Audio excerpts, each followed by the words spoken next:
ஆசீர்வாத தீர்க்கதரிசன ஊழியங்கள் வழங்கும் உங்கள் ஆசீர்வாத நேரம். ஆண்டவராகிய இயேசு கிறிஸ்துவின் பரிசுத்த நாமம் மகிமைப்படுவதாக. குட் ஃப்ரைடே நாளில் தேவனுடைய அன்பை குறித்து நாம் தியானிப்பது நலமாயிருக்கும் என்று நான் எண்ணுகிறேன். அதற்கு ஆதாரமாக ரோமர் எழுதின புஸ்தகம் 5வது அதிகாரம் 8வது வசனத்தை வாசிக்க கேட்போம். நாம் பாவிகளாய் இருக்கையில் கிறிஸ்து நமக்காக மரித்ததினாலே தேவன் நம்மில் வைத்த நமதை அன்பை விளங்க பண்ணுகிறார் என்று எழுதப்பட்டது. இயேசு கிறிஸ்து இந்த உலகத்தில் மனிதனாக அவதரித்தார். மனித பாவத்தை போக்க அவர் சிலுவையை சுமந்தார். அவர் சிலுவையில பாடுகளை சகித்தார், வேதனைகளை சகித்தார், துன்பத்தை அவர் ஏற்றுக்கொண்டார், நிந்தை அவமானங்களை எல்லாம் ஏற்றுக்கொண்டார். இவைகளாம் நமக்கு தெரிந்த கேள்விப்பட்ட செய்தியா இருக்கிறது. ஏன் ஆண்டவர் விதமாக பாடுகளை சகித்தார் என்று வேதம் நமக்கு சொல்கிறது. அவர் நம்மேல் வைத்த அன்பினால்தான் அந்த பாடுகளை அவர் ஏற்றுக்கொண்டார். உலகத்திலே பிறந்த ஒவ்வொரு மனிதோட வாழ்விலும் பாவம் இருக்கிறது. பாவத்தின் விளைவாக சாபம் இருக்கிறது. சாபம் மாத்திரமல்ல, வியாதி, பலவிதமான பிரச்சனைகள், தரித்திரம், பிசாசின் போராட்டங்கள், இவைகளெல்லாம் மனிதோட வாழ்வில் இருப்பதை நாம் பார்க்க முடியும். இவைகளெல்லாம் எப்படி மனுக்குலத்துக்கு வந்தது என்று வேதம் நமக்கு சொல்லுகிறது. தேவன் முதலாவது படைத்த மனிதன் ஆதாம் தேவனுடைய கட்டளைக்கு கீழ்ப்படியாமல் போனபடியினால இப்படிப்பட்ட பாவமும் பாவத்தின் விளைவையும் அவன் சந்தித்தான் என்று பார்க்கிறோம். தேவன் அன்புள்ளவர். மனிதன் இவ்விதமான பாவத்தின் வேதனையினால அவன் கஷ்டப்பட்டு வாழ்வதை விரும்பாத தேவன் மனுக்குலத்தை ரட்சிக்க வேண்டும் என்று சொல்லி சித்தம் கொண்டு தேவன் ஒரு திட்டத்தை வைத்திருந்தார். அதுதான் இயேசுவை இந்த உலகத்துக்கு அனுப்புவது. ஆண்டவர் அந்த திட்டத்தை நிறைவேற்றும்படியாக சித்தம் கொண்ட வேளையில இயேசு மனுஷனாக இந்த உலகத்திற்கு வந்தார். தேவன் தம்முடைய ஒரே பேரான குமாரன் இயேசு கிறிஸ்துவை விசுவாசிக்கிறவன் எவனோ அவன் கெட்டு போகாமல் நித்திய ஜீவனை அடைம்படிக்கு அவரை தந்தலை இவ்வளவாய் உலகத்தில் தேவன் அன்பு கூர்ந்தார் என்று யோவான் 3:16 நாம் வாசிக்கிறோம். ஆண்டவருடைய அன்பு தான் இயேசுவை இந்த உலகத்துக்கு அனுப்பினது. ஆண்டவர் அன்பு கூர்ந்தபடினால மனுக்குலத்துக்கு ஒரு மீட்பை கொடுக்க வேண்டும், ரட்சிப்பை கொடுக்க வேண்டும். அவன் பாவத்தையும் சாபத்தையும் எல்லா துயரங்களையும் நீக்கி அவனுக்கு ஒரு விடுதலையின் வாழ்வை கொடுக்க வேண்டும் என்பதற்காக மட்டும்தான் இயேசு கிறிஸ்துவை இந்த உலகத்துக்கு அனுப்பினார். மனுஷன் பாவம் செய்த பொழுது இயேசு தேவனை விட்டு அவன் துரத்தப்பட்டான் என்று ஆதியாகமம் 3:24 படிக்கிறோம். மனிதன் பாவம் செய்த நாள்ல அவனுக்கு சாபம் வந்தது என்று பார்க்கிறோம். அத்தனையும் இயேசுவின் மேல ஆண் பிதா சுமத்தினார். அதை ஏற்றுக்கொண்டு அவன் பாவத்திற்குரிய தண்டனையை வாங்கி சிலுவையில அடிக்கப்பட்டார். தேவனுடைய கட்டளைக்கு கீழ்ப்படியாமல் போனபடியினால இப்படிப்பட்ட பாவமும் பாவத்தின் விளைவையும் அவன் சந்தித்தான் என்று பார்க்கிறோம். எப்படி மனுக்குலத்துக்கு வந்தது என்று வேதம் நமக்கு சொல்லுகிறது. தேவன் முதலாவது படைத்த மனிதன் ஆதாம் தேவனுடைய கட்டளைக்கு கீழ்ப்படியாமல் போனபடியினால இப்படிப்பட்ட பாவமும் பாவத்தின் விளைவையும் அவன் சந்தித்தான் என்று பார்க்கிறோம். தேவன் அன்புள்ளவர். மனிதன் இவ்விதமான பாவத்தின் வேதனையினால அவன் கஷ்டப்பட்டு வாழ்வதை விரும்பாத தேவன் மனுக்குலத்தை ரட்சிக்க வேண்டும் என்று சொல்லி சித்தம் கொண்டு தேவன் ஒரு திட்டத்தை வைத்திருந்தார். அதுதான் இயேசுவை இந்த உலகத்துக்கு அனுப்புவது. ஆண்டவர் அந்த திட்டத்தை நிறைவேற்றும்படியாக சித்தம் கொண்ட வேளையில இயேசு மனுஷனாக இந்த உலகத்திற்கு வந்தார். தேவன் தம்முடைய ஒரே பேரான குமாரன் இயேசு கிறிஸ்துவை விசுவாசிக்கிறவன் எவனோ அவன் கெட்டு போகாமல் நித்திய ஜீவனை அடைம்படிக்கு அவரை தந்தலை இவ்வளவாய் உலகத்தில் தேவன் அன்பு கூர்ந்தார் என்று யோவான் 3:16 நாம் வாசிக்கிறோம். ஆண்டவருடைய அன்பு தான் இயேசுவை இந்த உலகத்துக்கு அனுப்பினது. ஆண்டவர் அன்பு கூர்ந்தபடினால மனுக்குலத்துக்கு ஒரு மீட்பை கொடுக்க வேண்டும், ரட்சிப்பை கொடுக்க வேண்டும். அவன் பாவத்தையும் சாபத்தையும் எல்லா துயரங்களையும் நீக்கி அவனுக்கு ஒரு விடுதலையின் வாழ்வை கொடுக்க வேண்டும் என்பதற்காக மட்டும்தான் இயேசு கிறிஸ்துவை இந்த உலகத்துக்கு அனுப்பினார். மனுஷன் பாவம் செய்த பொழுது இயேசு தேவனை விட்டு அவன் துரத்தப்பட்டான் என்று ஆதியாகமம் 3:24 படிக்கிறோம். மனிதன் பாவம் செய்த நாள்ல அவனுக்கு சாபம் வந்தது என்று பார்க்கிறோம். அத்தனையும் இயேசுவின் மேல ஆண் பிதா சுமத்தினார். அதை ஏற்றுக்கொண்டு அவர் பாவத்திற்குரிய தண்டனையை வாங்கி சிலுவையில அடிக்கப்பட்டார். அவர் அடிக்கப்பட வேண்டிய அவசியம் இல்லை. பாவம் அவர் செய்யவில்லை. அவர் பரிசுத்த மனிதன்தான் பாவம் செய்தான். அந்த பாவத்தின் விளைவை இயேசு ஏற்றுக்கொண்டார். மனிதன் தண்டிக்கப்பட வேண்டிய இடத்துல அவனுக்கு பதிலாக இயேசு தண்டிக்கப்பட்டார். வேதம் சொல்லுகிறது ஏசாயா 53 அதிகாரத்தில் நம்முடைய மீறுதல் நிமித்தம் அவர் காயப்பட்டார், நம்முடைய அக்கிரமம் நிமித்தம் அவர் நொறுக்கப்பட்டார், நமக்கு சமாதானத்தை உண்டாக்கும் ஆக்கினை அவர் மேல் வந்தது, அவருடைய தழும்புகளால் நாம் குணமாகிறோம் என்று எழுதப்பட்டிருக்கிறது அல்லவா? எனவே நம்முடைய பாவம், நம்முடைய மீறுதல், மனுக்குலத்தின் பாவம் தான் ஆண்டவர் இயேசு கிறிஸ்துவுக்கு இந்த தண்டனை கொண்டு வந்தது. அதை ஏற்றுக்கொள்ளும்படி இயேசு கிறிஸ்துவும் நம்மேல் அன்பு கூர்ந்தபடினால தம்மையே நமக்காக சிலுவையில ஒப்பு கொடுத்தார். அவர் விதமாய் அன்பு கூர்ந்து இருக்க நாம் என்ன செய்ய வேண்டும்? நாம் அவரை நேசிக்க வேண்டும் என்று சொல்லி ஆண்டவர் நம்மிடத்திலே எதிர்பார்க்கிறார். இயேசு சிலுவையில அறையப்பட்ட பொழுது, அவர் துன்பத்தை சகித்த பொழுது பல சம்பவங்கள் நடந்ததை குறித்து மத்தேயு, மார்க்கு, லூக்கா, யோவான் போன்ற சுவிசேஷங்களின் கடைசி அதிகாரங்களிலே நாம் படிக்கிறோம். இயேசு கிறிஸ்து சிலுவையிலே அறியப்படுவதற்கு முன்பதாகவே அவரை பிடித்த பொழுது எல்லா சீஷர்களும் அவரை விட்டு ஓடி போனார்கள் என்று பார்க்கிறோம். இயேசு கிறிஸ்து சிலுவை மரண பாடுகளின் காரியங்களை நாம் சிந்திக்கும் பொழுது பேதுரு இயேசு கிறிஸ்துவை மறுதலித்தான் என்று சொல்லப்பட்டிருக்கிறது. அது மாத்திரமல்ல, பல சம்பவங்கள் அங்கே நடந்தது. இந்த நாள் இயேசு கிறிஸ்துவின் அந்த சிலுவை பாடுகளை தாங்க முடியாத ஜனங்கள் ஆண்டவரை விட்டு விலகி ஓடக்கூடிய சந்தர்ப்பங்கள் வந்தாலும், அவரை நேசித்த சில ஸ்திரீகள் சிலுவின் அருகே நின்று இயேசு கிறிஸ்துவின் பாடுகளை அவர்கள் பார்த்து கொண்டிருந்தாலும் இயேசுவை விட்டு விலகாமல் அவர்கள் பார்த்து கொண்டு இருந்ததை குறித்து வேதம் நமக்கு சொல்லுகிறது. காரணம், அவருடைய உள்ளத்தில அந்த தெய்வீக அன்புக்கு அவர்கள் முதலிடம் கொடுத்தார்கள்.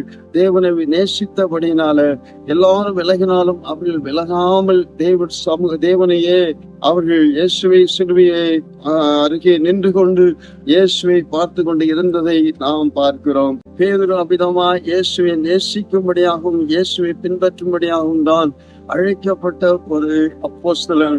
எனவே அவர் பின்வாங்கி போவதை ஆண்டவர் விரும்பவில்லை. அவரை அன்பினால ஆண்டவர் இழுத்து கொண்டார். இன்றைக்கும் இயேசுவின் அன்பை தான் ஆண்டவர் நமக்கு கொடுத்தார். மாத்திரமல்ல, நம்மிடத்திலேயும் ஆண்டவரை நேசிக்கிற அன்பை இயேசு எதிர்பார்க்கிறார்.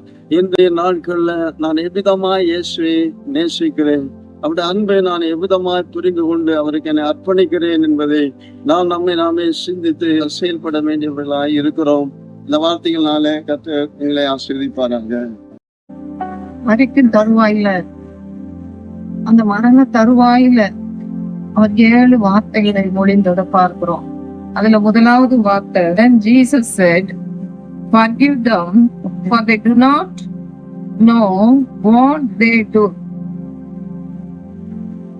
இந்த வார்த்தையில பிதாவே இவர்களுக்கு மன்னியும் என்று சொல்லி அவர் மொத்தமாக அந்த forgiveness அவர் நமக்காக அந்த கிராஸ்ல இருந்து கொண்டே தூங்கின வண்ணமாக அந்த கடைசி மரண கட்டத்துல அந்த நேரத்துல forgiveness நமக்கு வழங்கினதை பார்க்கிறோம். முழு மனுக்குலத்துக்கும் மன்னிப்பை வழங்குகிறத பார்க்கிறோம். பிதாவே இவர்களுக்கு மன்னிங்க. அடித்தவங்க உண்டு, எல்லாரும் விலகி போனாங்க, எல்லாரும், ஆனா ஸ்திரீகள் மட்டும் பக்கத்துல நின்றாங்க என்று சொல்லி பார்க்கிறோம். அந்த சூழ்நிலையிலும் கூட அவருடைய சொந்த ஜனங்களே அவரை பகைத்தாங்க. ஆனாலும் அவர் பிதாவே இவர்களுக்கு மன்னிங்க, அவங்க என்ன செய்யறது என்று தெரியாம what they do not know what they do, ஆனாலும் அவங்கள forgive பண்ணிருங்க. அவங்க என்ன செய்யறதுன்னு தெரியாம செஞ்சிட்டு இருக்கிறாங்க. ஒருவேளை தெரிந்தும் செஞ்சிருப்பாங்க. இன்னைக்கு நம்ம சொல்லுவோம், தெரிந்தும் தெரியாமலும் செய்த பாவத்தை மன்னிங்கன்னு சொல்லி அநேகர் கேட்பது உண்டு. ஆனா அவர் சொல்லி ஜெபிக்கிறார், தெரியாம பிதாவே அவங்க தெரியாம செஞ்சுட்டாங்க, மன்னிங்கன்னு சொல்லி அவருடைய அன்பை பார்க்கும் பொழுது எவ்வளவு உண்மையான அன்பா இருக்கிறது. 2வது வார்த்தை லூக்கா 23:43, today you will be with me என்று சொல்லி அவரோட சிலுவையில் அறையப்பட்ட ஒரு கலனை நோக்கி இயேசு அவனை நோக்கி, இன்றைக்கு நீ என்னுடனே கூட பரதீசில் இருப்பாய் என்று அவர் லூக்கா 23:43 அந்த 2வது வார்த்தை எழுதப்பட்டுள்ளது. சகேயுவை பார்த்து இப்ப இன்றைக்கு உன் வீட்டுக்கு ரட்சிப்பு வந்தது என்று சொல்லி அவர் சொல்லுகிறார். நான் இன்றைக்கு உங்களுக்கு சொல்லுகிற ஒரு வார்த்தை, இன்றைக்கு உங்களுக்கு ஒரு ரட்சிப்பு வருவதாக என்று சொல்லி அவன் சொல்லுகிறான். என்னை நினைத்தருளும் என்று சொல்லி ஒரு சிறு ஜெபம் பண்ணுகிறான்.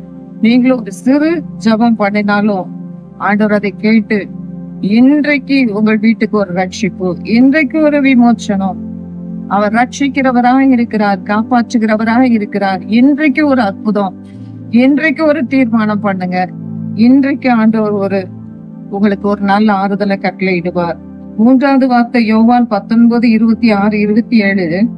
3வது வார்த்தை அவர் அன்பாக சொல்லுகிறத பார்க்கிறோம். Here is your son, woman, here is your son.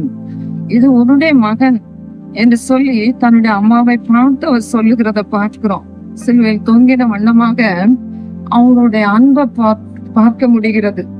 அந்த அவங்களுடைய தாயாருக்கு கூட உங்களுடைய மகன் இனிமேல் இவர்தான் என்று சொல்லி யோவானை சுட்டி காண்பித்து சென்றதை பார்க்க முடிகிறது.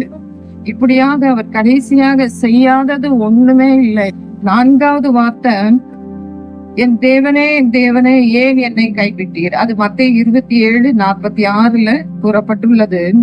நம்முடைய வாழ்க்கையிலும் அவர் மறந்தது போல நம்ம என்னலாம் சில சூழ்நிலைகள் இருக்கலாம். ஏன் தேவனே அவர் கொஸ்டின் அவர் பண்றாரு. இவ்வளவு நாள் இவ்வளவு வருஷமா அவர் பிதாவோடு ஒன்றித்து வாழ்ந்தவர் தான். ஆனா இப்பொழுது பிதாவை நோக்கி அந்த இருள், காரிருள், எல்லாருடைய பாவங்களும் அவர் மேல சுமத்தப்பட்டு அவருடைய முகம் இமைப்பொழுது நான் உனக்கு மறைத்தேன், ஆனாலும் நித்திய கிருபையுடன் உனக்கு இறங்குவேன். சில வேளைகள்ல அவருடைய முகம் நமக்கு அல்லது அவருடைய பிரசன்னத்தை உணர முடியாம இருக்கலாம் நீங்க. ஆனா ஆண்டவர் சொல்றாரு, இமைப்பொழுது உனக்கு ஒருவேளை மறைக்கப்பட்டிருக்கலாம், அவர் தம்முடைய முகத்தை மறைக்க மாட்டார். சில வேளைகள்ல நம்முடைய உபத்திரவங்கள், பிரச்சனைகள், பாடுகள், இல்லாமை, குறைபாடுகள் இதெல்லாம் அவர் அசட்டை பண்றாரோ, அருவருக்கிறாரோ, அல்லது என்னை அற்பமா என்றாரோ, பிரசன்னத்தை என்னுடைய ஜப வாழ்க்கையில உணர முடியலையேன்னு சொல்லி அநேகர் ஏங்கி கொண்டிருக்கிறீங்க. உங்களுக்கு ஆண்டவர் சொல்லுகிற ஒரு காரியம், இமைப்பொழுது மறைத்தேன், ஆனாலும் உருக்கமான இரக்கங்களினால உங்களை நான் சேர்த்து கொள்ளுவேன் என்று சொல்லுகிறார். 5வது வார்த்தை யோவான் 19:28 நான் தாகமாய் இருக்கிறேன் என்ற வார்த்தை. 6வது வார்த்தை முடிந்தது என்று யோவான் 19:30 இட் இஸ் finished என்று சொல்லி அவர் சொல்லுகிறத பார்க்கிறோம். 7வது வார்த்தை Father, into your hands I commit my soul. பிதாவே உங்களுடைய கைகளில் என் ஆவியை ஒப்புவிக்கிறேன் என்று சொல்லி கடைசியாக 1வது பிதா என்று ஆரம்பித்து கடைசியான வார்த்தை பிதாவே என்று சொல்லி அவர் கைகள்ல தன்னுடைய ஆவியை ஒப்புவித்ததை பார்க்கிறோம். அவருடைய சோலை அப்படியே அவர் ஸ்பிரிட் மேன் அவர் ஒப்பு கொடுத்ததை பார்க்கிறோம். கமிட்மெண்ட் இருக்கிறவங்க தான் கடைசி வரையிலும் நிலை நிற்க முடியும் என்பதை நான் சொல்லிக்கொள்ள ஆசைப்படுகிறேன். கமிட்மெண்ட் என்று சொல்லும் பொழுது ஒரு பிரதிஷ்டை பண்ணப்பட்ட வாழ்க்கை, வேறு பிரிக்கப்பட்ட ஒரு வாழ்க்கை, கர்த்தருக்காக பிரத்யேகப்படுத்தப்பட்டு இருக்கிறவங்க தான், ஆண்டவரோடு ஒன்றித்து இருக்கிறவங்க தான் கடைசி நிமிஷம் வரையிலும்.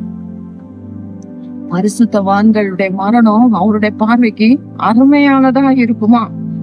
அவங்கதான் கடைசியிலையும் அவங்களுடைய ஆவிய ஒப்புவித்தவர்களாக அல்லது ஆயத்தமாய் அவருடைய சமூகத்துல தூதர்கள் வந்து அவங்களை வரவேற்கிறத, இப்படிப்பட்ட சாட்சிகள் எல்லாம் பல நாம் கேள்விப்பட்டிருக்கிறோம். நான் கேள்விப்பட்டிருக்கிறேன். ஆண்டவருக்கு ஒப்பு கொடுக்கிறது இப்பொழுதே, நம்ம கடைசி நேரம் வரையிலும் நம்ம அப்படியே இருக்க வேண்டாம். இப்பொழுதே நம்ம ஒப்பு கொடுப்போம். அவர் சொல்லுகிறார் அந்த 5வது வார்த்தையில, நான் தாகமா இருக்கிறேன்னு சொல்லுகிறார். இன்றைக்கு ஆத்தும தாகத்தோடு அநேகர் இருக்கிறீங்க. இப்பொழுதே நம்முடைய தாகத்தை தீர்த்து கொள்ளுவோம். நான் ஒரு நாள் தாகத்தோடு ஆண்டுடைய சமூகத்துல கதறி அழுதேன். நீரோட வாஞ்சித்து கதறுகிறது போல கதறும் பொழுது தேவன் வெளிப்பட வேண்டும், ஒரு தேவன் இருந்தால் எனக்கு வெளிப்பட வேண்டும் என்று சொல்லி கதறின பொழுது அவர் எனக்கு தத்ரூபமாய் வெளிப்பட்டார். உங்களுக்கு அவர் அப்படியே வெளிப்பட வல்லவராய் இருக்கிறார். ஒன்றே ஒன்று, நம்முடைய ஆத்துமா வாஞ்சிக்கட்டும், நம்முடைய ஆத்துமா அவரை நோக்கி கூப்பிடட்டும், கதறட்டும். நிச்சயமாகவே அவர் தென்படுவார். நிச்சயமாகவே உங்களுடைய தாகத்தை தீர்ப்பார். அடுத்து அவர் முடிந்தது என்று சொன்னார். அவருடைய பாடுகளுக்கு ஒரு முற்றுப்புள்ளி வந்தது. அவர் சொல்லுகிறார், முடிந்தது என்று சொல்லும் பொழுது அவர் செய்யாத காரியம் ஒன்றுமே இல்லை. எல்லாவற்றையும் அவர் செய்து முடித்தவராக, சகலத்தையும் செய்து முடிக்கிறதுக்கு நமக்கும் திராணியை இப்பொழுது கொடுத்திருக்கிறார்.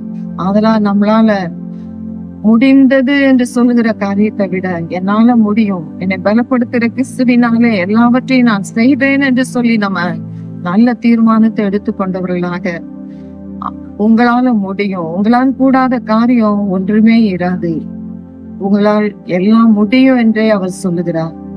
சில காரியத்தை பார்க்கும் பொழுது, சில ஈவில பார்க்கும் பொழுது, ஈவல் ஸ்பிரிட்டை பார்க்கும் பொழுது, இதை துரத்த முடியலையே, அல்லது இந்த வியாதி போகலையே, அல்லது இந்த பாவம் போகலையே அப்படின்னு சொல்லிட்டு நாம அப்படியே இருக்க கூடாது. முடியும், கட்டாய இயேசுவின் நாமத்தினால முடியும். வார்த்தையை அனுப்பி அவர் உங்களை இப்பொழுது விடுவித்துக் கொண்டிருக்கிறார். அவர் முடிய பண்ணுகிற கர்த்தர், காரியங்களை ஆக பண்ணுகிற கர்த்தர், முடிவை, நல்ல முடிவுகளை அவர் கொடுக்கிற கர்த்தர், நல்ல சமாதானத்துக்கு ஏதுவான முடிவுகளை உங்கள் வாழ்க்கையில வைத்திருக்கிறார். நீங்கள் எதிர்பார்த்திருக்கிற நல்ல முடிவுகளை கொடுக்கும்படிக்கு அவர் அறிந்திருக்கிறார். கடைசியாக அவர், பிதாவே என் ஆவியை ஒப்புவிக்கிறேன் என்று சொன்னார். இந்த 7 வார்த்தைகளையும் நாம் இப்பொழுதும் மேலோட்டமாக அல்லது சில கருத்தான காரியங்களை, ஆவியானவர்களால் ஏவப்பட்டு சில காரியங்களை மாத்திரம் உங்களோடு பகிர்ந்து கொண்டேன். நாம் தொடர்ந்து ஜெபத்துல காட்படுவோமாக. இப்பொழுது ஆண்டோடைய பொன் முகத்தை நோக்கி பார்ப்போம்.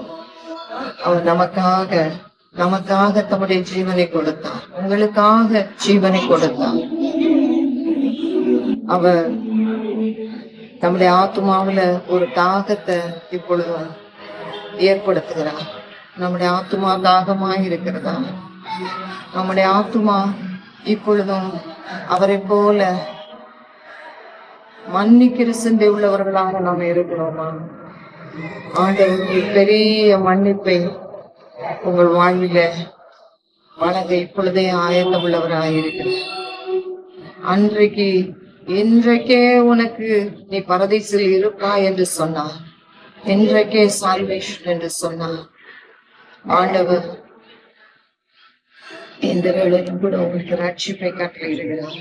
இன்றைக்கு இப்பொழுது சமாதானத்தை கட்டளையிடுகிறார், சுகத்தை கட்டளையிடுகிறார், உங்க வாழ்வில ஒரு திருப்பத்தை கட்டளையிடுகிறார். இயேசுவின் நாமத்தினால ஆட்டுக்குட்டியாருடைய ரத்தத்தின் வல்லமை, உங்களுக்காய் சிந்தப்பட்ட ரத்தத்தின் வல்லமை உண்மை உள்ளது.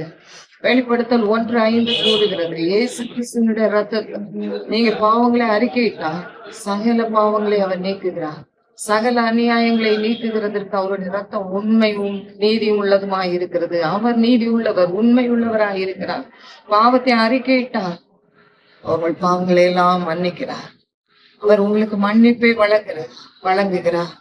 அவருடைய ரத்தம், அவருடைய பிளட் உங்களை கவர் பண்ணுகிறது, உங்களை மூடுகிறது, உங்களை ஃபர்கிவ் பண்ணுகிறார். அவருடைய ரத்தத்தினால நீங்க மன்னிக்கப்படுறீங்க. அறிக்கையிடும் பொழுதே மன்னிக்கப்படுறீங்க. அவர் உங்களுடைய பாவங்களை மன்னித்து பெரிய சந்தோஷத்தை கட்டளையிடுகிறார், பெரிய சந்தோஷத்தை கட்டளையிடுகிறார். இந்த வேளையில அவர் உங்களுக்காக மறுத்ததுனால, அவருடைய சரீரம் அடிக்கப்பட்டதுனால, நொறுக்கப்பட்டதுனால உங்களுடைய சரீரத்துக்கு சுகம் என்று சொல்லுகிறேன். உங்களுடைய சரீரத்துக்கு தேவையான ஆரோக்கியத்தை அவர் வரப்படுகிற தேவனா இப்பொழுதான் சிவாடி கொண்டிருக்கிறார். இப்பொழுது உங்களோடு இடைப்பட்டு கொண்டிருக்கிறார். ஒவ்வொரு பெரிய ஆரோக்கியத்தை, ஒரு புதிய ஆரோக்கியத்தை, அவருடைய சரீரத்தை நினைவு கூறுங்க, அவருடைய ரத்தத்தை நினைவு கூறுங்க. அவருடைய ரத்தத்தோடும் அவருடைய சரீரத்தோடும் நாம் அவருடைய மாம்சத்துக்கும் அவருடைய ரத்தத்துக்கும் எலும்புகளுக்கும் உரியவர்களாக இருக்கணும். கம்யூனியன் மூலமாக அவருடைய சரீரம் அந்த நேரத்துல மட்டும் நம்ம நினைவு கூறுவது அல்ல, எப்பொழுதுமே அவருடைய சரீரத்தோடு இணைக்கப்பட்டது உண்டு. அவருடைய ரத்தத்தோடு உள்ள ஐக்கியம், அவருடைய சுவாபத்தோடு உள்ள ஐக்கியம், அதை நம்ம நினைவு கூறுவோம். இப்பொழுதே நினைவு கூறுவோம். அதனால நீங்க சுகத்தை பெற்றுக் கொள்ளுவீங்க. இப்பொழுதே நினைவு கூறுங்க, அவருடைய சரீரம் எதற்காக அடிக்கப்பட்டது, அவருடைய சரீரம் நொறுக்கப்பட்டது, அவருடைய சரீரம் ஊரு தெரியாதபடிக்கு கடைசியாக ஆவி மட்டும் குவிக்க முடிந்தது. அவருடைய சரீரம் எல்லாம் அவ்வளோ தூரம் பாடுகளுக்கு உட்படுத்தப்பட்டு ஆவி மனிதன்லயும் அவர் அதைத்தான் சொல்லுகிறார். சரீர பாடுகள் முடிந்தது, எல்லா பாடும் முடிந்தது. அவர் ஆவியில எவ்வளவு வேதனைப்பட்டிருப்பார், ஆத்மாவில எவ்வளவு துக்கப்பட்டிருப்பார், மரணத்துக்கு ஏதுவான எவ்வளவு துக்கம் வந்திருக்கும். இன்றைக்கு காலையில கர்த்தர் அதைத்தான் என்னோடு பேசினார். ஓ நானே நீயே அழுகிறாய் என்றால் எனக்குள்ள எவ்வளவு துக்கம் இருக்கிறது என்பதை நீ பார் என்று. அவருக்குள்ள எவ்வளவு அழுகை இருக்கும், எவ்வளவு வேதனைப்படுவார். ஒரு ஆத்துமா அழியும் பொழுது, ஒரு ஆத்துமா பாவத்தினால சாகும் பொழுது, பாவம் செய்கிற ஆத்துமா சாகும். பாவத்தின் சம்பளம் மரணம், பரிசுத்தமாகுதலோ நமக்கு கிடைக்கிறதான நித்திய ஜீவன். அது ஒரு கிருபைவரமாய் நித்திய ஜீவனாய் கொடுக்கப்படுகிறது. சோர்ந்து போகாமல் கிரியைகளை செய்யும் பொழுது, மகிமையும் கணத்தை அழியாமை என்று தேடும் பொழுது நித்திய ஜீவனை அழிப்போம். உங்களுக்கு நித்திய ஜீவனை அவர் வாக்கு பண்ணுகிறார்.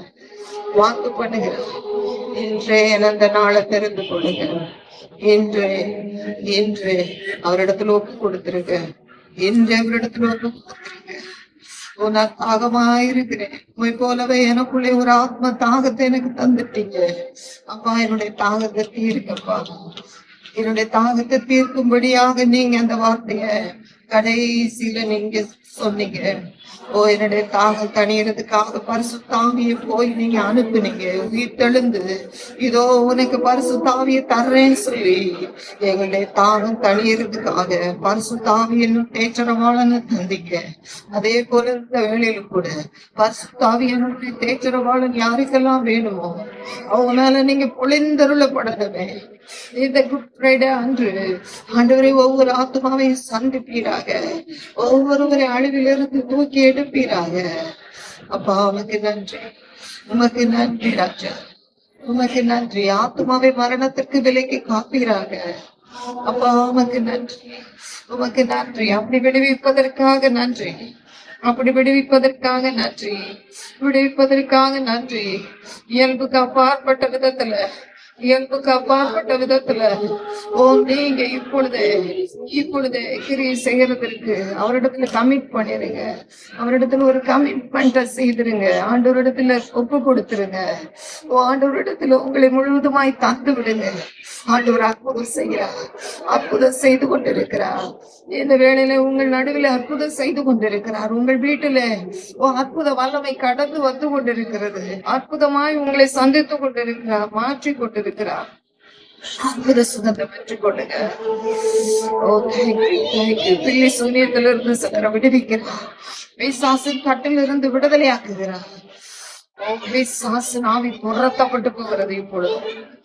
இப்பொழுது கட்டி வைத்திருக்கிற ஆவி, பலவீனப்படுத்துகிற ஆவி எல்லாம் இயேசுவின் நாமத்தினால துரத்துண்டு போ என்று நான் கட்டளையிடுகிற வேளையில இப்பொழுது பலவீன ஆவி, நோயின் ஆவி, இன்னும் பாவ ஆவி, சாப ஆவி, பில்லி சூனி ஆவி, இன்னும் விரோதமான ஆவி, எதிரடையின் ஆவி எல்லாவற்றின் மேலும் இப்பொழுது ஒரு ஜெயத்தை பெற்றுக் கொள்ளுங்க. யார் யார் இப்பொழுது ஜெயத்தை பெற்றுக்கொள்ளணுமோ விசுவாசத்தை பெற்றுக்கொள்ளுங்க.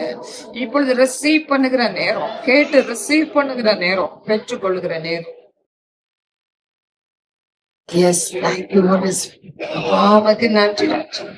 இந்த 4 ஆண்டு மட்டும் நாங்கள் உண்மை ஆண்டவரே, உண்மை குறித்து நாங்கள் கேள்விப்படவும், உண்மை விசுவாசிக்கவும், உண்மை இன்னும் அதிகமாக வாஞ்சிக்கவும், உங்களுடைய வார்த்தைகளை தியானிக்கவும் ஆண்டவரே எங்களுக்கு உதவி செய்தீங்களே. அப்ப பார்க்கிற ஒவ்வொரு மக்களுக்கும் நீங்க உதவி செய்தீங்களே, உங்களுக்கு நன்றி. சிலரை விடுவித்தீங்க, சிலரோடு பேசி கொண்டு இருந்தீங்க ஆண்டவரே. நீங்க தொட்டதுக்காக உங்களுக்கு ஸ்தோத்திரம். இயேசுவின் நாமத்தில் பிதாவே. இந்த நிகழ்ச்சியின் மூலமாக நிச்சயமாக ஆசீர்வாதத்தை பெற்றிருப்பீர்கள். உங்கள் சாட்சிகளை மறக்காமல் எங்களுக்கு தெரியப்படுத்துங்கள். ஜெபம் மற்றும் ஆலோசனைக்கு 9362777231 என்ற எண்ணில் தொடர்பு கொள்ளுங்கள்.